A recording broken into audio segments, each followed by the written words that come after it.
దాదాపు 32 మంది మీద వరకు కూడా ఇప్పటి వరకు కేసులు నమోదైనటువంటి సిచ్యువేషన్. అయితే వీళ్ళు ఇచ్చినటువంటి వాంగ్మూలం కావచ్చు, అంతేకాకుండా వీళ్ళు ఇచ్చినటువంటి ఏదైతే విచారణలో చెప్పినటువంటి అంశాలు ఉన్నాయో వీటి ఆధారంగా మరికొంతమంది అరెస్టులు ఉంటాయి. అంతేకాకుండా జగన్మోహన్ రెడ్డి అరెస్టు ఈరోజు లేదా రేపు అని చెప్పేసి విస్తృతంగా ప్రచారం కూడా జరుగుతూ ఉన్నటువంటి పరిస్థితి. సో వాస్తవంగా జగన్మోహన్ రెడ్డి అరెస్ట్ చేయాలంటే అసలు ఎలాంటి రూల్స్ అండ్ రెగ్యులేషన్స్ ఉంటాయి అంటే ఆయన ఒక మాజీ ముఖ్యమంత్రి. సో మాజీ ముఖ్యమంత్రిని అరెస్ట్ చేయాలి అంటే ఈరోజు రేపు లేకపోతే వాళ్ళకి నచ్చినప్పుడు ఇష్టానుసారం అరెస్ట్ చేసేందుకు కుదరదు. ఎందుకంటే గతంలో చంద్రబాబు నాయుడిని అరెస్ట్ చేశారు కదా. సో అలాగే జగన్మోహన్ రెడ్డి కూడా ప్యాలెస్కి వెళ్ళి పట్టుకొచ్చేస్తాం అంటే ఇక్కడ చట్టం అంగీకరించదు.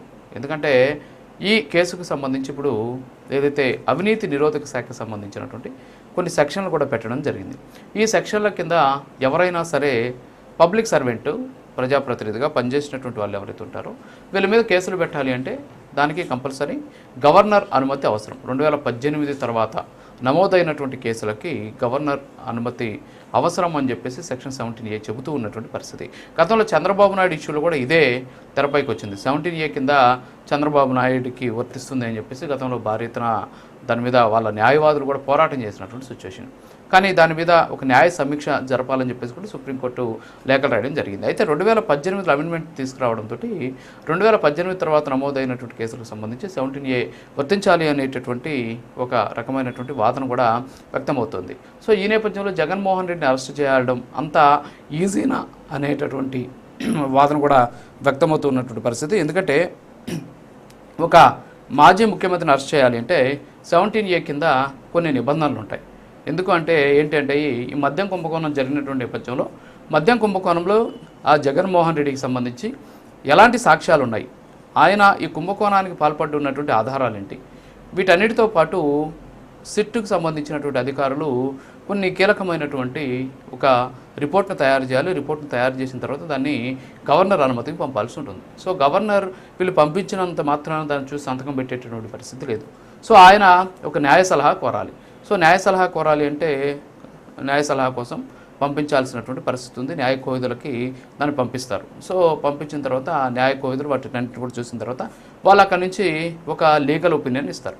ఆ లీగల్ ఒపీనియన్లో వాళ్ళు అనుకూలంగా కానిస్తే అంటే వీళ్ళు రాసినటువంటి ఆ నివేదిక కావచ్చు, సాక్ష్యాలు కావచ్చు అవి కూడా కరెక్ట్గా ఉన్నాయి, సో ఆయన విచారణకు అనుమతించవచ్చు అంటే అప్పుడు గవర్నర్ విచారణకు అనుమతిస్తారు. ఆ తర్వాత జగన్మోహన్ రెడ్డికి నోటీసులు జారీ చేసి పలానా రోజు విచారణకు రావాలని చెప్పేసి పిలుస్తారు. విచారించేటటువంటి సందర్భంలో ఒకవేళ అరెస్ట్ చేయాలనుకుంటే మళ్ళీ గవర్నర్కి సమాచారం ఇచ్చి ఆ తర్వాత అరెస్ట్ చేస్తారు. కానీ చాలా మీడియాలో కావచ్చు, అంతేకాకుండా సోషల్ మీడియాలో కావచ్చు కొంతమంది ఈరోజు లేకపోతే రేపు రాత్రికే పోయి జగన్మోహన్ రెడ్డి పట్టుకొచ్చేయబోతున్నారు అనేటటువంటి ప్రచారం జోరుగా సాగుతుంది. సో వాస్తవంగా చట్టం తెలియాలి అనేటువంటి ఉద్దేశంతో నేను ఇవన్నీ కూడా చెప్పడం జరిగింది. ప్రైమ్ లైన్ పక్కన కూడా దానికి సంబంధించినటువంటి వివరాలని కూడా మనకు పక్కన డిస్ప్లే అవుతూ ఉన్నాయి.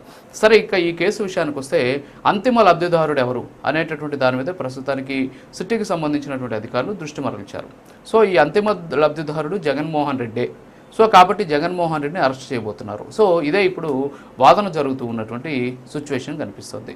అయితే ఈ కేసుకు సంబంధించి ఇప్పటి వరకు కూడా ఏదైతే జగన్మోహన్ రెడ్డి కాకుండా జగన్మోహన్ రెడ్డికి కుడి ఎడములుగా అంతేకాకుండా కళ్ళు చెవులుగా ఉన్నటువంటి కృష్ణమోహన్ రెడ్డి ఓఎస్డీ కావచ్చు, అంతేకాకుండా జగన్మోహన్ రెడ్డి సెక్రటరీగా పనిచేసినటువంటి ధనుంజయ రెడ్డిని ఇప్పటికే అరెస్ట్ చేశారు. అంతేకాకుండా ఎవరైతే జగన్మోహన్ రెడ్డికి సంబంధించి అంటే ఆయన ఇప్పుడు నాది కాదంటున్నారు, సో భారతీయ సిమెంట్స్లో డైరెక్టర్గా ఉన్నటువంటి గోవిందప్ప బాలాజీని కూడా అరెస్ట్ చేసినటువంటి పరిస్థితి. సో వీళ్ళ అరెస్టులతోటి ఖచ్చితంగా అంతిమ లబ్ధిదారుడికి ఇది తగలబోతుంది, తొందరలోనే అరెస్ట్ ఉండవచ్చు అనేటటువంటి వాదన కూడా వ్యక్తమవుతూ ఉన్నటువంటి పరిస్థితి. సరే, ఈ కేసుకు సంబంధించిన పూర్వపరాలు, సిట్టు ఎలాంటి విచారణ జరుగుతుంది, అంతేకాకుండా సిఐడి నమోదు చేసినటువంటి కేసుల్లో ఉన్నటువంటి ఆ స్ట్రెంత్ ఎంత, ఇప్పటి వరకు అరెస్ట్ అయినటువంటి వాళ్ళు ఏం చెప్పారు, సో ఇవన్నీ కూడా అవన్నీ విచారణలో జరుగుతాయి. అయితే ఇప్పుడు జగన్మోహన్ రెడ్డి అరెస్ట్ అంత ఈజీనా అనే దాని మీద ఇప్పుడు మనం చర్చిద్దాం. సో ఈ చర్చలో మనతో పాల్గొనేందుకు వెంకటరెడ్డి గారు వైఎస్ఆర్ కాంగ్రెస్ పార్టీ రాష్ట్ర అధికార ప్రతినిధి, అలాగే